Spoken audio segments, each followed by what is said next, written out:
নিকি এবং আশু একই নিউজ চ্যানেলে কাজ করলেও দুজন দুজনকে একেবারেই সহ্য করতে পারত না। সারাক্ষণই তাদের ঝগড়া লেগেই থাকতো। তবে পরিস্থিতির দরুন ভুলবশত একদিন তাদের বিয়ে হয়ে যায়। এবার তারা কি করবে? এই বিয়ে থেকে কিভাবে বেরিয়ে আসবে? তো এই বিয়ে ভাঙতে অর্থাৎ ডিভোর্স নিতে তারা কি কি মজার কাণ্ড ঘটায় এবং শেষ পর্যন্ত এই ডিভোর্সটা কি আদৌ হয় নাকি তাদের এই গল্প অন্যদিকে মোড় নেয়, সেটাই দেখবো আজ। সিরিজের নাম ডিভোর্সকে লিয়ে কুছ ভি করেগা। শুরুতেই আমাদেরকে মুম্বাই শহর দেখানো হয়। ব্যাকগ্রাউন্ড থেকে একজন বলতে থাকে, মুম্বাই হচ্ছে স্বপ্নের শহর। এখানে মানুষ সফল হওয়ার স্বপ্ন দেখে, ভালোবাসা অর্জনের স্বপ্ন নিয়ে আসে, বিয়ে করার স্বপ্নও দেখে। কত মানুষের কতই না স্বপ্ন এই শহরে। তবে কোন মানুষটা বিয়ে না করেই ডিভোর্সের চিন্তা মাথায় আনে? তবে এই গল্পটা এমনই, যেখানে আমরা এমন দুই ব্যক্তির সম্পর্কে জানতে পারবো যারা তাদের ডিভোর্সের জন্য যে কোনো কিছু করতে রাজি। এরপরে আমাদের পরিচয় করানো হয় আশুতোষ চাওলার সাথে। আমরা জানতে পারি আশু জয়েন্ট ফ্যামিলিতে থাকে। তার পরিবারে মোট 8 জন সদস্য। তো তার পরিবারটা দেখে বোঝাই যাচ্ছিল যে তার সাথে তার পরিবারের বোঝাপড়া এবং বন্ডিং দুটোই বেশ স্ট্রং। তারা প্রত্যেকেই একে অপরকে বেশ ভালোবাসে। মা বাবা বোন চাচা চাচি এদের সবার সাথে আশু তার জীবনটাকে হাসি খুশি ভাবেই কাটিয়ে দিচ্ছিল। অপরদিকে আমাদেরকে এই গল্পের নায়িকা নিখাত কোঠারিকে দেখানো হয়। তো আমরা তাকে নিকি বলেই ডাকবো। তো এখানে আমরা বুঝতে পারি নিকি একজন ইন্ডিপেন্ডেন্ট পার্সন এবং কাজের প্রতি তার নিয়মানুবর্তিতা বেশ কঠোর। সে সব সময় সব রুলস মেনে চলে আর কাউকে তেমন একটা পাত্তাও দেয় না। সে তার কাজের জায়গায় অনেক বেশি স্ট্রিক্ট এবং রুড। তার বাবা মায়ের একমাত্র কন্যা সন্তান সে। খুব ঝামেলা করেই নিকি তার পরিবারকে সময় দিতে পারে। এমনকি নিকির বাবা মাও তাদের নিজের কাজেই ব্যস্ত থাকেন। তারা সবাই খুব বেশি ব্যস্ত নিজেদের কাজ নিয়ে, তাই পরিবারকে কেউই খুব একটা সময় দিতে পারে না। খুব প্রয়োজন হলে তারা নোটের মাধ্যমেই একে অপরের সাথে কথা বলে। তো নিকিকে দেখে আমরা আরো বুঝতে পারি যে সে খুবই মেজাজি মানুষ। সবার সাথে সহজে সে মিশে যেতে পারে না। তো এরপরই দৃশ্য পরিবর্তন হয় আর আমরা আশুদের পরিবারকে দেখি, যেখানে তারা সকলে একসাথে মিলে সকালে নাস্তা করতে বসেছিল। সবাই বেশ আনন্দ করছিল। তো আশু তার পরিবারকে বলে, আমি আসলে ভবিষ্যতের ব্যাপারে ভাবি না, বরং বর্তমান নিয়েই চিন্তা করি। ভবিষ্যৎ ভেবে সময় নষ্ট করার কোনো প্রয়োজন নেই, তাই বর্তমানকেই আমি বেশি গুরুত্ব দিই। আর আজকে তো আমি আমার কাজটা হাসিল করেই ছাড়বো। তো এরপরই সে নিকির ব্যাপারে বলতে থাকে আর আমরা বুঝতে পারি নিকি এবং আশু একই অফিসে চাকরি করে আর তাদের দুজনের মধ্যে একেবারেই বনে না। তো সে যখন নিকির কথা বলছিল তখনই আমাদেরকে নিকির কিছু চালচলন দেখানো হয়। আশু বলতে থাকে, আমাদের অফিসে কেবলমাত্র একজনেরই দাপট চলে আর সে হচ্ছে নিকি কোঠারি। ফিচার্স এবং এন্টারটেইনমেন্টের হেড সে। এমনকি টানা 3 বছরে 7টা অ্যাওয়ার্ড একাই উপার্জন করেছে। কারোরই সাহস হয় না তার সামনে রুখে দাঁড়ানোর। সব সময় সবার মাঝে তাকে নিয়েই আতঙ্ক বেঁধে থাকে। সবাই তাকে ভয় পায়। তবে গত 3 সপ্তাহ ধরে নিকি নাকি তার উপর এতটাই নির্ভরশীল হয়ে উঠেছে যে আশুকে ছাড়া নিকির একদমই চলে না। এরপরই আমরা তাদের অফিস দেখতে পাই, যেখানে নিকির অফিসে আসা নোটিফিকেশন পেয়ে সবাই তো তাদের যার যার কাজে লেগে পড়ে। এমন সময় নিকি আসলে আশুকে আমরা কফি নিয়ে তার সামনে হাজির হতে দেখতে পাই। এটা দেখেই নিকি তাকে প্রশ্ন করে, তুমি কে? আশু তখন তাকে মনে করিয়ে দেয় যে, ম্যাম, আমি আপনার অ্যাসিস্ট্যান্ট, আপনি ভুলে গেলেন? তখন নিকি বলে, তো তুমি আমার কফি কেন এনেছো? আশু তখন তাকে বলতে থাকে, ম্যাম, গত 3 সপ্তাহ ধরে তো আমি আপনাকে কফি এনে দিচ্ছি। এমনকি আপনার সকল রুটিন মিটিং এই সব কিছু আমি খেয়াল করে দেখে রাখি। তো নিকি তো তাকে পাত্তাই দেয় না আর বলে, তাহলে আমি কখনো তোমাকে দেখতে পাইনি কেন? বুঝতে পারছেন তো নিকি কেমন মানুষ? তো আশু তখন তার এই ব্যবহারে একটু অপমানিতই বোধ করে আর এই বিষয়টাকে টপকাতে একটা জোকস বলে। তবে নিকি তাতে কোনো রিয়াকশনই দেয় না। আশু তখন তাকে বলে, কি অদ্ভুত বিষয়টা, তাই না? সে এন্টারটেইনমেন্ট গ্রুপের হেড হয়েও কোনো মুভিও কি দেখেনি? এটা তো একটা মুভিরই জোকস ছিল। নিকি বলে, আমি সবই দেখি, তবে কোনো লেম জোকসে হাসি না। এখন তোমার এসব ফালতু কথা বন্ধ করে মোটওয়ানিকে ডাকো তো। আশু তাকে বলতে থাকে, মোটওয়ানিকে দিয়ে কিছুই হবে না ম্যাম, ওকে যেই কাজটা আপনি দিয়েছিলেন ও সেটাই করতে পারেনি। এমনকি আমার কাছে এসে সব ইনফরমেশনগুলোও চেয়েছিল, তবে আমি তাকে দেইনি। নিকি তখন অবাক হয়ে বলে, তার মানে তোমার কাছে তাদের ডিটেলসগুলো আছে যেগুলো আমি চাইছি? আশু তখন সম্মতি জানিয়ে হ্যাঁ বলে, আর বলে, ম্যাম আমায় দেখেই বিচার করবেন না। আহমেদাবাদের একটা গোল্ড স্ক্যামকে আমিই কিন্তু কভার করেছিলাম, তবে পরে আমার ফ্যামিলিকে খুনের হুমকি দেওয়া হলে আমাকে এখানে চলে আসতে হয়েছে। তো এরপরই নিকি তার কাছ থেকে সব ইম্পর্টেন্ট ডকুমেন্টগুলো নিয়ে নেয় এবং তাকে নওশাদ আলী নামের একজনকে কভার করতে বলে। দৃশ্য শিফট হলে আমরা নওশাদ আলীর বাড়ি দেখতে পাই, যেখানে আশু একজন পুলিশকে তার পরিচয় জানিয়ে জিজ্ঞেস করে, যেখানে কাদের ঝগড়া চলছে স্যার, যে এত পুলিশও চলে এসেছে। পুলিশটা তখন তাকে জানায় যে এই নওশাদ আলীর 2 বউ, আর এই 2 বউয়ের মধ্যেই ঝামেলা লেগেছে এবং তারা নাকি সেই একই বাড়িতে থাকে। তো ক্যামেরা দিয়ে যখন শুট করা হচ্ছিল তখন নওশাদ আলীর এক বউ বলে ওঠে, ক্যামেরা বন্ধ করো, আমার তো মেকআপও করা নেই, আমায় এভাবে আমার ফ্যান্সরা দেখলে কি বলবে। এরপরে বিভিন্ন রকম গালি দিতে দিতে সে ক্যামেরাম্যানকে ক্যামেরা বন্ধ করতে বলছিল। এক পর্যায়ে আমরা নওশাদ আলীকে দেখতে পাই। 2 বউয়ের মার খেয়ে বেচারার তো একেবারেই নাজেহাল দশা। তো আশুর মাথায় এখানে একটা দারুণ বুদ্ধি আসে, সেজন্য সে সেখানে নওশাদ আলীর স্টোরিটা কভার করে আর নিকিকে সেটা দেখায়। এরপর বলে, ম্যাম একবার ভেবে দেখুন তো, নারী নির্যাতন নিয়ে তো কত প্রতিবাদ হয়, আর এর জন্য কত দৃষ্টান্তমূলক শাস্তিরও ব্যবস্থা রয়েছে, তবে পুরুষ নির্যাতন এটা নিয়ে তো বলার সাহসই পাই না। অনেকে তো হাসাহাসিও করে, তবে এটাও তো একটা নির্যাতনই, তাই না?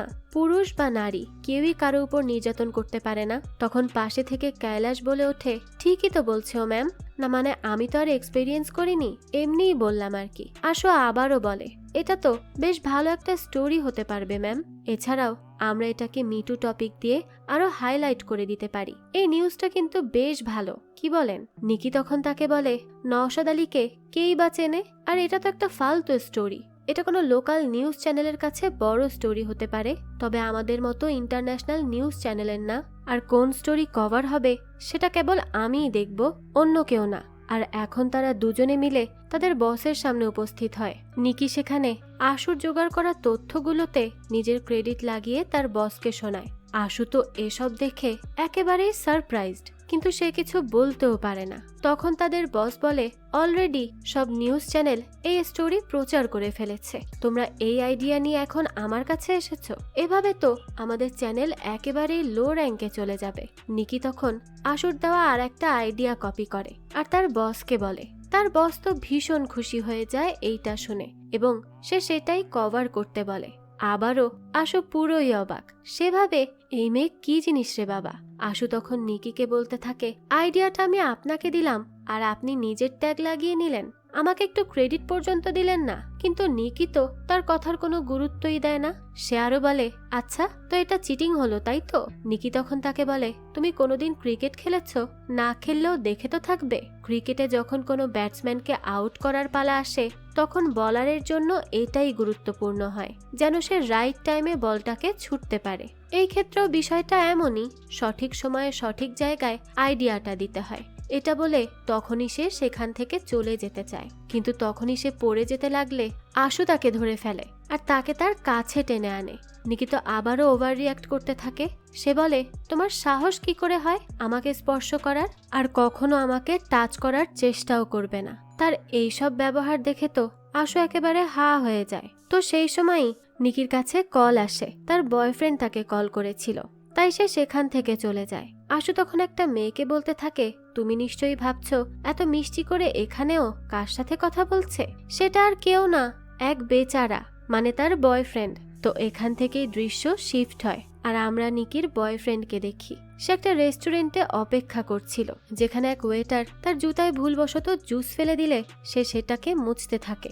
এমন সময়ই নিকি সেখানে উপস্থিত হয় আর তার বয়ফ্রেন্ড তখন তাকে এটা ওটার দাম বলতে থাকে। তারা আসলে অনেক বড় লোক, কিন্তু সেই ব্যাপারটা সে জাহিরও করে। আর সে এটাও বলে তার বাবা মা আমেরিকা থেকে এসেছে এবং সে তাদেরকে নিকির ব্যাপারে জানিয়েছে।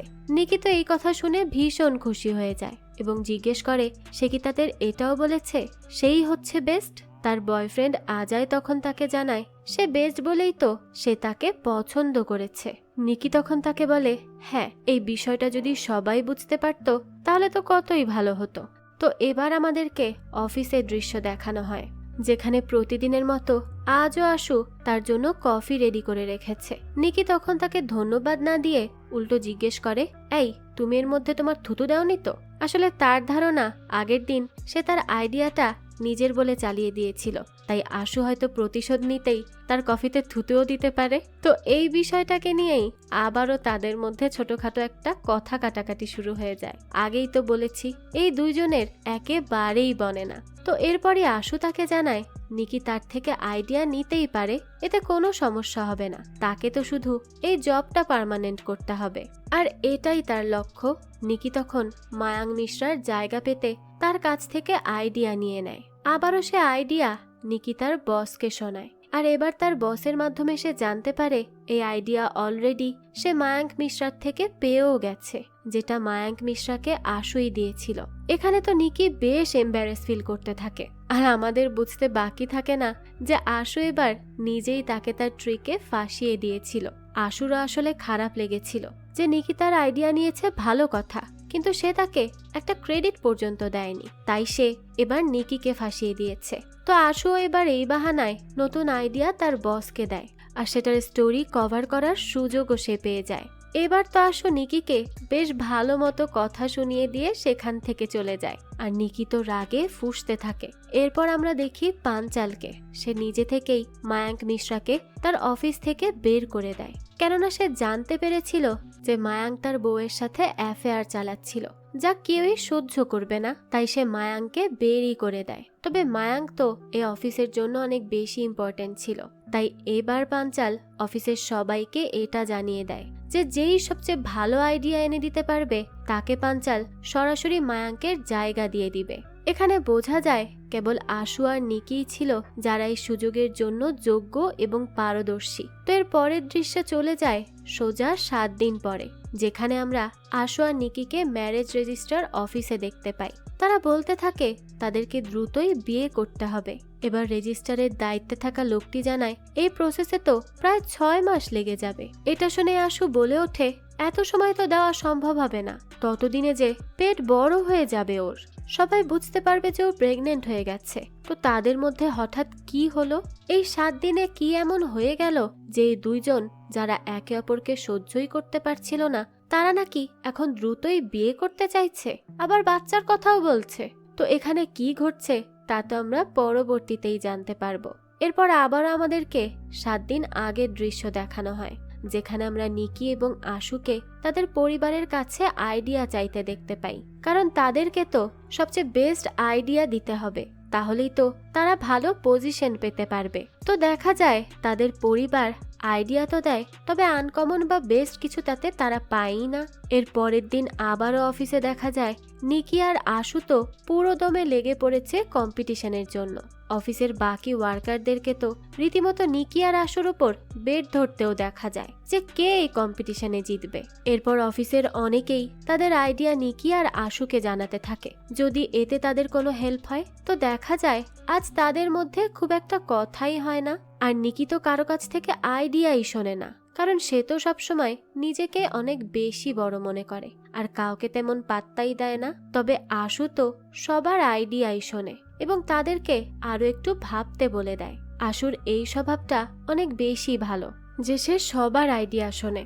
এরপরই আমরা দেখি আজাই নিকিকে ক্যান্ডেল লাইট ডিনারে নিয়ে যায়, যেখানে আজাই নিকিকে বিয়ের জন্য প্রপোজ করলে সে তো খুবই খুশি হয় আর এই প্রপোজাল একসেপ্টও করে নেয়। এরপর নিকিকে কামলেশ নামের একজন কল করে নতুন আইডিয়া সম্পর্কে জানিয়ে দেয়। এখানে আশু এবং নিকি দুজনেই পাঞ্চালের কাছে একই সাথে উপস্থিত হয়। আশু জানায় তার আইডিয়া হচ্ছে ডেটিং স্ক্যামের, যেখানে ইচ্ছাপূর্বক মেয়েরা ছেলেদের দিয়ে বেশি টাকা খরচ করায় আর ছেলেরা সেটা জানতেও পারে না। এমন সময় নিকি টিভি চ্যানেল অন করে আর পাঞ্চালকে দেখায় অপর চ্যানেল এই টপিক অলরেডি কভার করে ফেলেছে। আর আমরা বুঝতে পারি কামলেশের থেকে নিকি তখন জানতে পেরেছিল আশু আসলে এই আইডিয়াই রেডি করেছে, আর তার নিজের কাছে কোনো আইডিয়া না থাকাতে সে আশুর আইডিয়া আগে থেকেই অন্য চ্যানেলকে দিয়ে দিয়েছিল, যাতে আশু কোনো সুযোগ না পেতে পারে। বুঝুন এই মেয়ের অবস্থা। আশুর সাথে কম্পিটিশন করতে গিয়ে সে তো নিজের চ্যানেলকেই ডুবিয়ে দিচ্ছে। এরপরই সে আশুর হারে খুব খুশি হয় আর তার বাড়িতে চলে আসে। তখন সে তার বাবাকে জিজ্ঞেস করে, আচ্ছা বাবা, অন্যের হারে খুশি হওয়াটা কি ঠিক? তার বাবা তাকে বলে, ঠিক তো না, তবে মানুষ মাত্রই এরকম, এটা স্বভাবগত একটা বিষয়। এরপরে নিকি তার বাবা মাকে আজায়ের প্রপোজাল সম্পর্কেও জানিয়ে দেয়। এখানে আমরা আবারও বুঝতে পারি নিকির বাবা মা কখনো তাকে কোনো কিছুতে বাধা দেয় না, তারা খুবই ওপেন মাইন্ডেড। তো তারা তাকে শুধু এতটুকু জিজ্ঞেস করে যে সে তো বিয়ের জন্য প্রস্তুত ছিল না, তাহলে হঠাৎ কি এমন হয়ে গেল যে সে বিয়েতে রাজি হয়ে গেল? নিকি জানায় বিয়ে তো তাকে করতেই হবে এক সময়, এখনই হয়ে গেলে কি এমন আসে যায়? তো বোঝা যায় তার আজায়ের প্রতি খুব একটা আগ্রহ নেই, কিন্তু একটা সম্পর্কে আছে আর বিয়ে করতে হবে, তাই সে বিয়ে করছে। তো সেই সময় নিকি আবার একটা অ্যাক্সিডেন্টের খবর পেলে তৎক্ষণাৎ সেটা শুট করতে একজনকে বলে দেয়। এই ঘটনাতে সবাই অফিসে তার প্রশংসা করতে থাকে, কিন্তু তারপরই আশু উপস্থিত হয়ে নিকির সব ট্রিক্স ফাঁস করে দেয়। সে আসলে অ্যাক্সিডেন্ট স্পটেই যায়নি, গ্রিন স্ক্রিন লাগিয়েই স্টোরিটা কভার করেছে সে। পরবর্তীতে ব্যাকগ্রাউন্ডটা চেঞ্জ করে দেওয়া হয়েছে। তো তার এই জাল বিষয়টাকে অন্য চ্যানেলেও হাইলাইট টপিক বানিয়ে নেওয়া হয় আর সব জায়গায় এটাই পাবলিশ হতে থাকে। যেটা বুঝে তো তাদের বস খুবই রেগে ওঠে আর তাদেরকে সাবধান করে বলে তারা এগুলো করছে কি, একে অপরকে টেক্কা দিতে পুরো চ্যানেলকে কি ধ্বংস করতে চাইছে তারা? তো পাঞ্চাল তাদেরকে 30 সেকেন্ড সময় দিয়ে দেয় আর বলে এই সময়ের মধ্যেই যে বেস্ট আইডিয়া দিবে সেই নিবে মায়াঙ্কের জায়গা। নিকি আর আশু তখন একসাথে আব্দুলের সেই আইডিয়াটা দেয়, যেটা তাদের বসেরও বেশ পছন্দ হয়। তবে তাদের বস বলে এই টপিকে তাদের দুজনকে মিলেই কাজ করতে হবে, কিন্তু তারা করতে না চাইলে পাঞ্চাল তাদেরকে আবারও বলে তার ভয় হচ্ছে তারা যদি একা একা এসব করতে যায় তাহলে আবারও কোনো কাণ্ড ঘটিয়ে বসবে, সেজন্য কাজটা তারা দুজনেই করবে আর এটাই তার শেষ কথা। আর এটাই মূলত সেই ম্যারেজ রেজিস্টারের অফিসে যাওয়ার মূল কারণ ছিল, যাতে তারা এই স্ক্যামটাকে ধরিয়ে দিতে পারে। তখন সেই ম্যারেজ রেজিস্টার অফিসের কর্মচারী বলে সে পারবে তাদের সার্টিফিকেট বানিয়ে দিতে, কিন্তু 50,000 টাকা লাগবে। তো এই সবকিছু আবার আশু শুট করে নেয় লুকিয়ে লুকিয়ে। শেষমেশ এবার তাদের চ্যানেলে বেশ ভালো একটা টপিক প্রচার করতে পারলো তারা। তবে পডকাস্টের সময়ও দেখা যায় তাদের ঝগড়া থামে না। নিকির মতে ঘুষ নেওয়াটা সরকারি কর্মকর্তাদের একটা বাধ্যতামূলক কাজ। এদিকে আশু জানায় ঘুষ দেওয়া এবং নেওয়া দুটোই সমান অপরাধ। তাদের এই ঝগড়াতে এবার উল্টে চ্যানেলের ভিউ আরো বেড়ে যায়।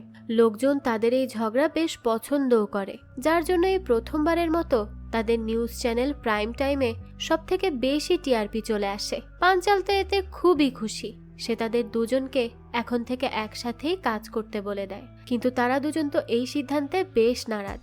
ওদিকে দেখা যায় ম্যারেজ রেজিস্টার অফিসের সেই কর্মকর্তা বদলা নিতে তাদেরকে সত্যি সত্যি বিয়ে করিয়ে দেয়।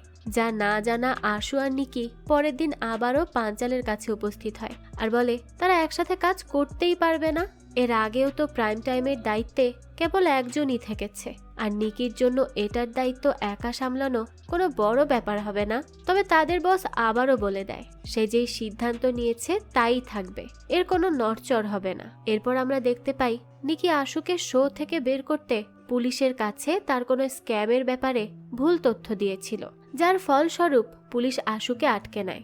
আশু তখন বুদ্ধি করে বলে যে সে এই চক্রান্তের ব্যাপারে সব জানে, তাদেরকে তার বসের কাছেও সে নিয়ে যাবে। এরপরই সে পুলিশকে সোজা তাদের অফিসে নিয়ে আসে এবং সমস্ত দোষ নিকির উপর চাপিয়ে দেয়। পাঞ্চাল তখন কমিশনারের সাথে পুলিশকে কথা বলিয়ে দিয়ে এই ঝামেলা শেষ করে। এদিকে তো এরা দুজন তাদেরকে জেলে পাঠানোর জন্য একেবারে প্রস্তুতি নিয়েই নিয়েছিল। তো এরপর দেখা যায় আশু তার পরিবারকে এই ব্যাপারে বেশ মজা করে বলতে থাকে।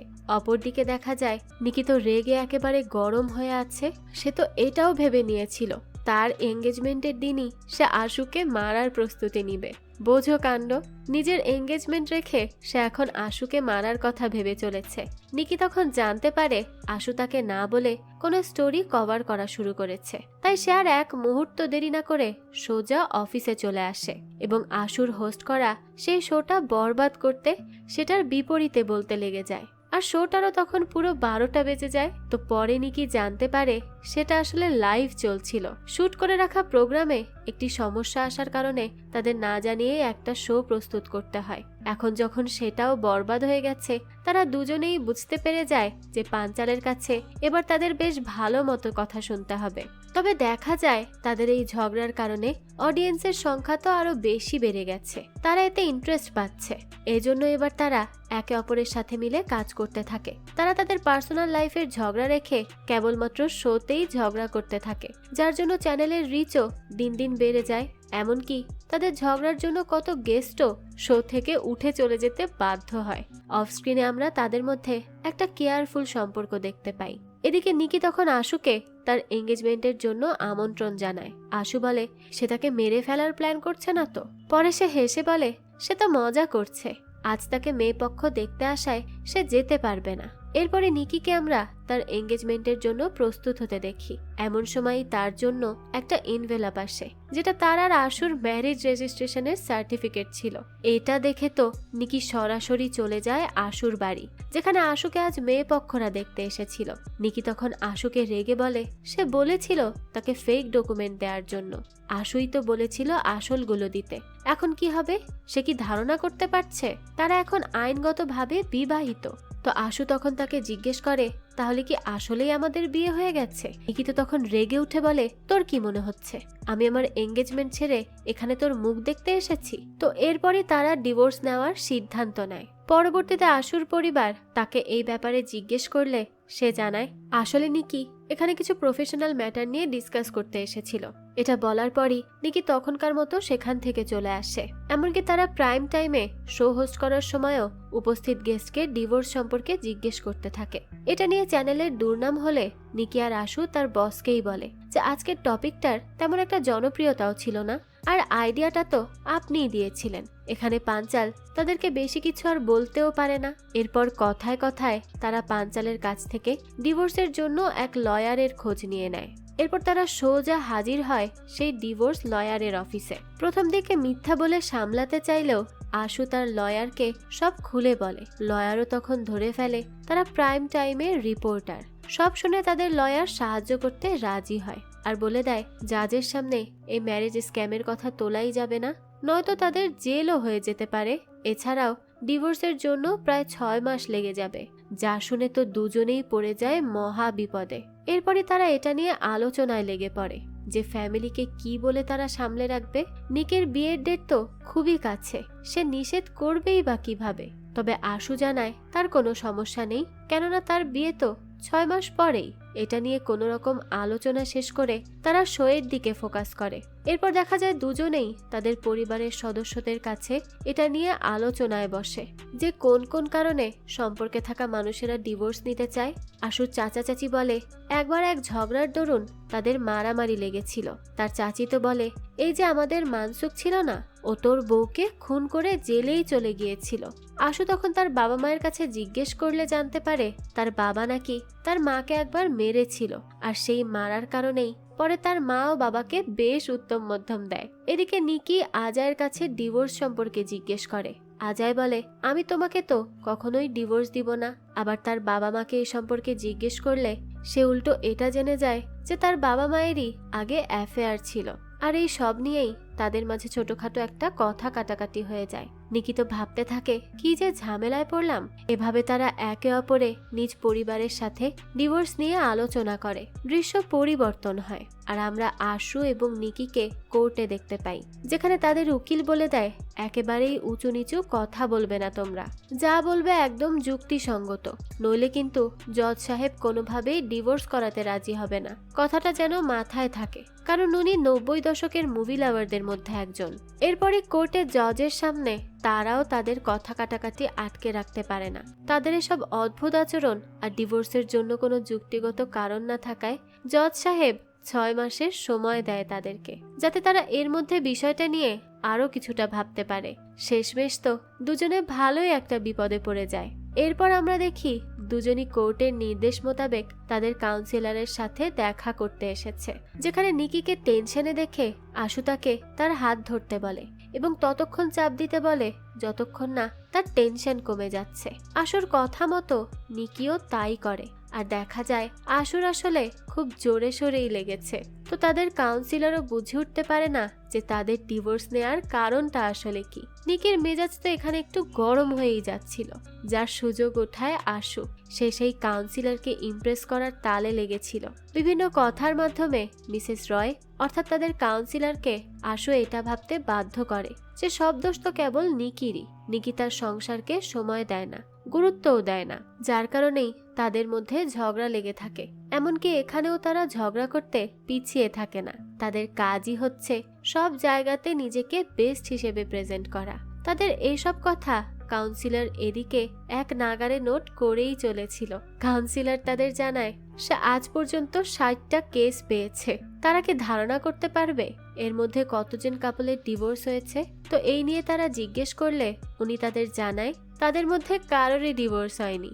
এই কথা শুনে তো দুজনই রীতিমতো থ হয়ে তাকিয়ে থাকে। এর পরের দৃশ্যে আমরা দুজনকে তাদের কাউন্সিলরকে নিয়ে কথা বলতে দেখি। নিকি তো খুবই বিরক্ত হয়েছিল সেই কাউন্সিলরের জন্য। সে বলে, ওই দেবয়ানীর এত কি সমস্যা? ডিভোর্সটা কনফার্ম করলেই তো হয়। এই ডিভোর্সটা যে তাদের কোনোভাবে চাই।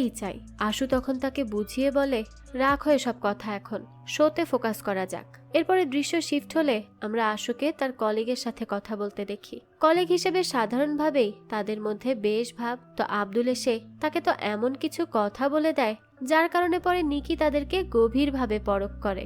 আর ওইভাবে কথা বলতে দেখে আর ছবি তুলতে দেখে নিকির মাথায় এবার একটা বুদ্ধি চলে আসে। এরপরই সরাসরি দৃশ্য চলে যায় 15 দিন পর কাউন্সিলরের অফিসে। এবার তো নিকি আশুকে ভালো মতো ফাঁসানোর মতলব এটে বসেছিল। সে ইমোশনাল হয়ে বলে, ম্যাম, আমি তো প্রথমে ভাবতাম আমার মধ্যেই কোনো কমতি আছে, কিন্তু যখন ওকে ফ্লাইটে এয়ার হোস্টেসের সাথে দেখি আমি তো একেবারেই ভেঙে পড়েছিলাম। কিছুই বুঝে উঠতে পারছিলাম না। এছাড়াও না জানি কত মেয়ের সাথে এসব সে করেছে। এটা বলেই সে কান্নার নাটক শুরু করে দেয়। আর দিব্যানীও মনে করে যে আশু নিশ্চয়ই একজন লো ক্যারেক্টারের মানুষ। আর আশু তো নিকির এসব কথা শুনে নিজেকে নির্দোষ প্রমাণ করার জন্যই লেগে পড়ে। কাউন্সিলরও বলে, প্রথমে তো আমি ভেবেছিলাম আপনি কিছুটা ফ্লার্ট করেন, তবে অত কিছু। এরপর তো নিকি তাকে আশুর তার কলিগের সাথে তোলা সেই পিকটাও দেখিয়ে দেয়, যা দেখে এবার পুরোপুরি ধরা খেয়ে যায় আশু। শুধুমাত্র অবাক হয়েই চেয়ে থাকে, তার তো বলার আর কিছুই ছিল না।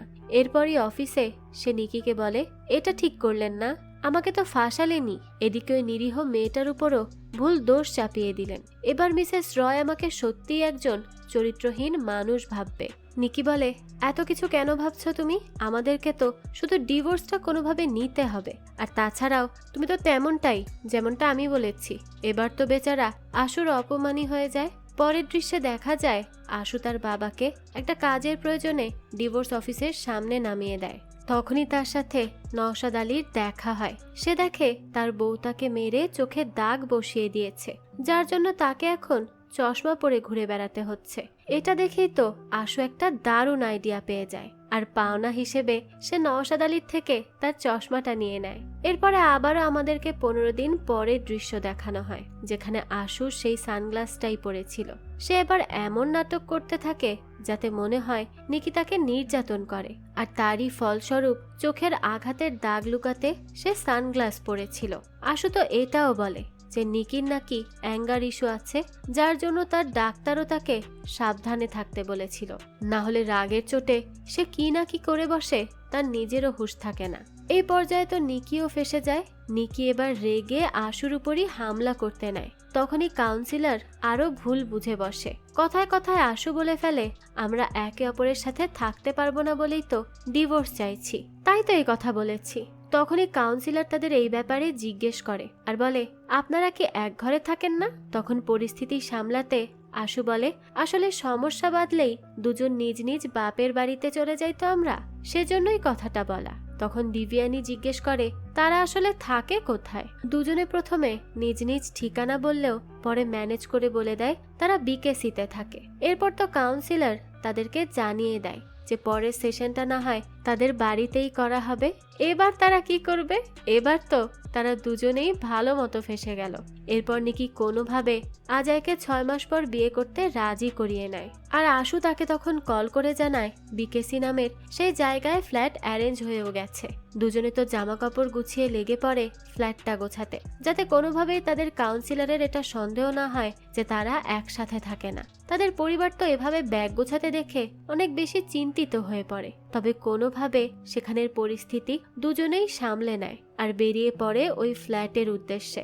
আশুকে বাইক আনতে দেখলে নিকি তাকে নামতে বলে আর বাইকটা সে নিজে চালাবে বলে উঠে পড়ে। তখন নিকি বাইক চালাতে থাকলে আশুর অবস্থা তো বেশ খারাপ হয়ে যায়। সে তো ভাবছিল এই যাত্রায় কোনোভাবে বাঁচতে পারলেই হলো, সে আর কখনো নিকির সাথে বাইকে উঠবে না। তাই সে বলে আমি কিন্তু আপনাকে ধরলাম। তখন সে নিকির কোমর ধরে বসে যাতে সে বেশ আনকমফোর্টেবল ফিল করে। তাই সাথে সাথে বাইক থামিয়ে আশুকেই বাইক চালাতে বলে। ফ্ল্যাটের সামনে নেমে আশু বলে আমি তো জানতাম না আপনার হাত এত সফট, একদম মুনিয়ার মতো। নিকি তখন তাকে জিজ্ঞেস করে এই মুনিয়াকে? আশু জানায় ও আমার পাখি ছিল। এটা শুনে তো নিকি আবারও আশুর উপর ক্ষেপে ওঠে। যাই হোক, এরপর তারা এসে দেখে তাদের কাউন্সিলর তো এসেও গেছে তাদের বাড়িতে। তো পরবর্তীতে কাউন্সিলর তাদের বলে দেখে মনে হচ্ছে না এখানে কোনো ম্যারিড কাপল আদৌ থাকে। আপনারা আপনাদের প্রতিবেশীদের চেনেন? বরাবরের মতো এবারও তারা দুজন নিজেদেরকে বড় করে দেখাতে লেগে পড়ে। আশু বলে সে পাশের আঙ্কেলকে চেনে না, তবে ওপরের দুজন মেয়েদের খুব ভালো মতোই চেনে। নিকি তখন বলে দেখলেন ম্যাম, ও পাশের ফ্ল্যাটের আঙ্কেলকে চেনে না, এদিকে ওপরের ওই মেয়েগুলোকে কি ভালো মতো চিনে রেখেছে। এভাবে আবারও তাদের মধ্যে কথা লাগানো শুরু হয়ে যায়। কাউন্সিলর তখন তাদেরকে একে অপরের ব্যাপারে একটা খারাপ আর একটা ভালো গুণ বলতে বলে। নিকি তখন বলে ভালো গুণটা হচ্ছে ও কিছুটা মিষ্টি কথা বলতে পারে, আর খারাপটাও একই, একটু বেশি ওভার সুইট কথা বলেও। আর আশু তখন নিকির খারাপ গুণ সম্পর্কে বলে যে ও তো নিজেকে ছাড়া আর কাউকে পরোয়াই করে না, সবসময় অন্যকে ছোট করে দেখে। আর ভালো ব্যাপার হচ্ছে ওর হাত অনেক সফট। কাউন্সিলর তো বলে বেশ ইন্টারেস্টিং। এরপরই তার কল আসায় সে অন্য রুমে চলে যায়। নিকি তো তখন আবারও আশুর উপর রেগে যায় আর তার কলারই ধরে বসে। সে বলে আর একবার যদি আমার হাত নিয়ে কথা বলেছ তোমাকে তো আমি মেরেই ফেলবো। দিব্যানী তখনই তাদেরকে এই অবস্থায় দেখে নেয় আর বলে তার একটা আর্জেন্ট কাজ আছে, আজ তাকে যেতে হবে। আজকের মতো এতটুকুই। আর সে আরো বলে এরপরে সে তাদের একে অপরের পছন্দ সম্পর্কে জিজ্ঞেস করবে। তো এরপর যখন তারা একসাথে অফিসের দিকে যাচ্ছিল, আজায় তাদেরকে একসাথে দেখে নেয় আর ভাবে নিকি এখানে আশুর সাথে কি করছে। যেখান থেকে আজায় তার অফিসে পৌঁছে সরাসরি নিকিকে কল করে আর জিজ্ঞাসা করে সে বিকেসি রোডে কি করছিল। নিকি এই পর্যায়ে কোনো রকমে বিষয়টাকে কাটিয়ে দেয়। এরপর আমরা আশুকে আজায়ের সাথে কথা বলতে দেখতে পাই, যেখানে সে আজায়ের সাথে দেখা করতে চায়। দৃশ্য পরিবর্তন হয় আর আমরা রেস্টুরেন্টের দৃশ্য দেখতে পাই। আশু আজায়ের সাথে দেখা করতে এসেছিল। তো সে এখানে এসে নিকির পছন্দ অপছন্দের ব্যাপারে তাকে জিজ্ঞেস করতে থাকে। তো দেখা যায় আজায় তো নিকির ব্যাপারে কোনো কিছুই জানে না। সে তাই আশুকে নিকির ফ্যামিলির সাথে কথা বলতে পরামর্শ দেয়। এরপরে আজায় তাকে নিকির সাথে দেখতে পাওয়ার বিষয়টাও জিজ্ঞেস করে। আশু তখন কি বলবে? সে তখন ডিভোর্সের নামের একটা শো কভারের বাহানা দিয়ে বিষয়টা সামলে নেয় আর সেখান থেকে চলে যায়। আজায় তো ভাবতে থাকে প্রত্যেকটা বিষয় কেন বারবারই ডিভোর্সে এসে আটকে যায়, কিছুই তো বুঝতে পারছি না। এরপরই আমরা আশু আর নিকিকে তাদের একে অপরের পরিবারের কাছে যেতে দেখি। দুজনেই এই বাহানা দেয় যে শোয়ের জন্য তাদেরকে একে অপরের পছন্দ সম্পর্কে জানতে হবে, তাই তাদের সেখানে আসা। তবে এখানে তারা একে অপরকে নিয়ে কিছু তথ্য পেলেও সব তথ্য ঠিক হয় না।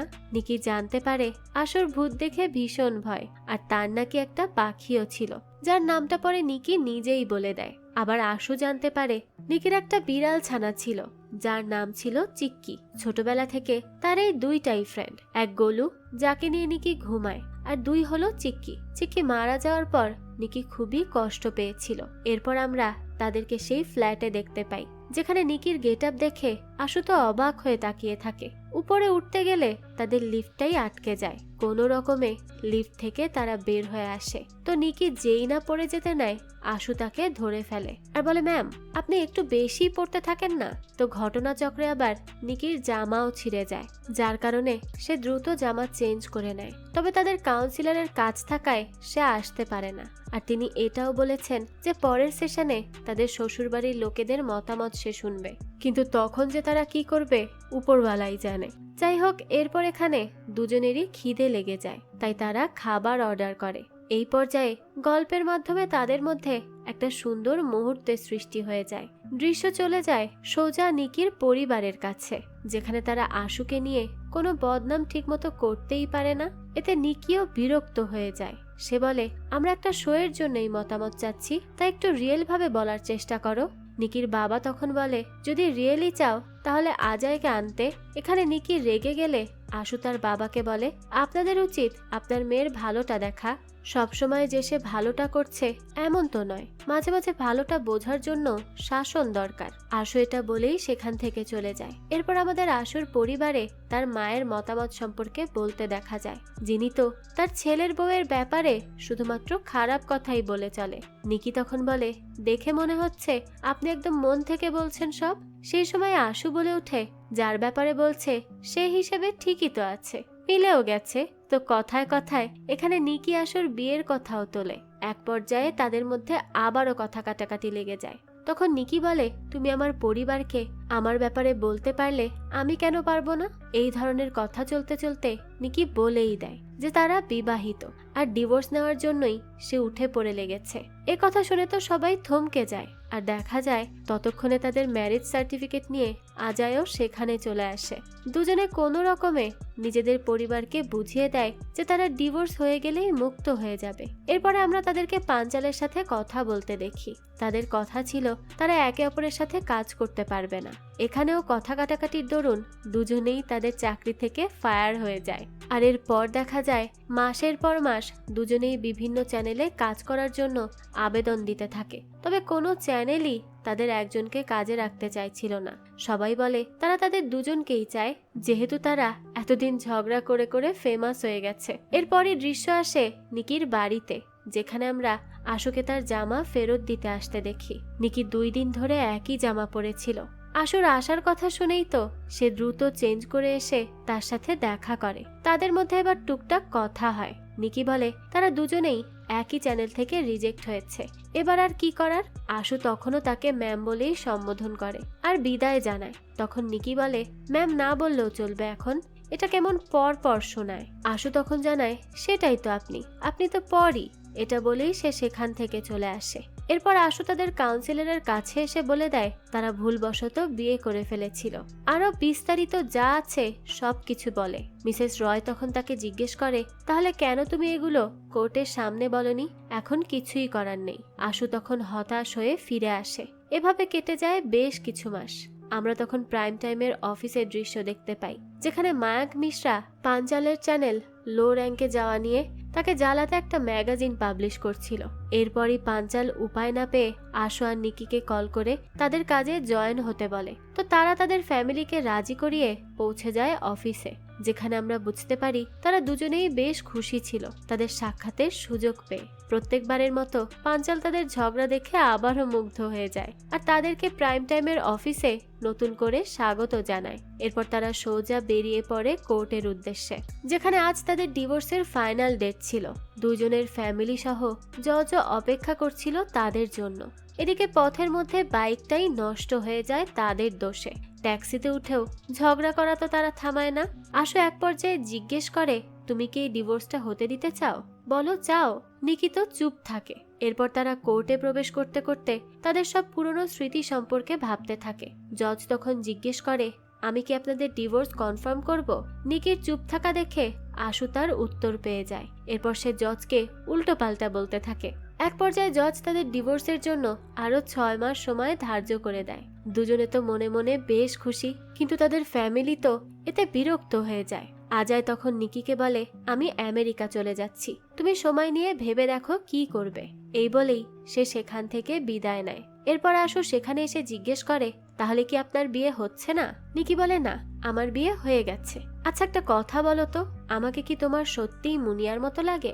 আশু বলে, পাগল নাকি, কোথায় মুনিয়ার কোথায় তুমি, তোমায় তো আমার চিক্কির মতো লাগে।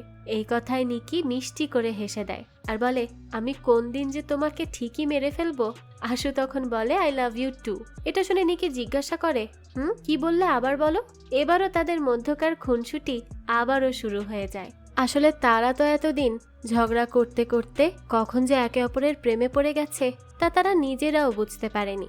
ভুলবশত বিয়ে, তারপর ডিভোর্স নিতে চাওয়া, এইসব করতে করতেই তারা একে অপরকে ভালোবেসে ফেলেছে। কিন্তু তাদের ঝগড়া আর খুনসুটি এখনো থামেনি।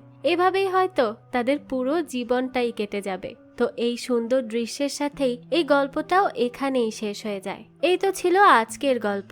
তো এই গল্পটা আপনাদের কাছে কেমন লেগেছে সেটা অবশ্যই আমাদেরকে কমেন্ট করে জানাবেন। যদি এতটুকুও ভালো লেগে থাকে তাহলে একটি লাইক দিয়ে যাবেন। আর হ্যাঁ, আমাদের এই চ্যানেলে কিন্তু প্রতিনিয়তই নতুন নতুন ভিডিও আপলোড করা হয়। সেই সব ভিডিওর আপডেট পেতে আমাদের চ্যানেলটিকে সাবস্ক্রাইব করে বেল আইকনে অল দিয়ে রাখতে কিন্তু ভুলবেন না। আর একটা কথা, আপনার আমার মতো মুভি লাভারদের জন্য আমরা নিয়ে এসেছি সুলভ মূল্যে নেটফ্লিক্সের সাবস্ক্রিপশন, যেটি পেয়ে যাবেন আমাদের ফেসবুক পেজ এইচবি শপে। পেজের লিংক ডিসক্রিপশন বক্সেই দেওয়া আছে। আজকে তাহলে এই পর্যন্তই, আবারও হাজির হব নতুন কোনো ভিডিও নিয়ে। সেই পর্যন্ত সবাই ভালো থাকবেন আর আমাদের চ্যানেলের সাথেই থাকবেন। ধন্যবাদ।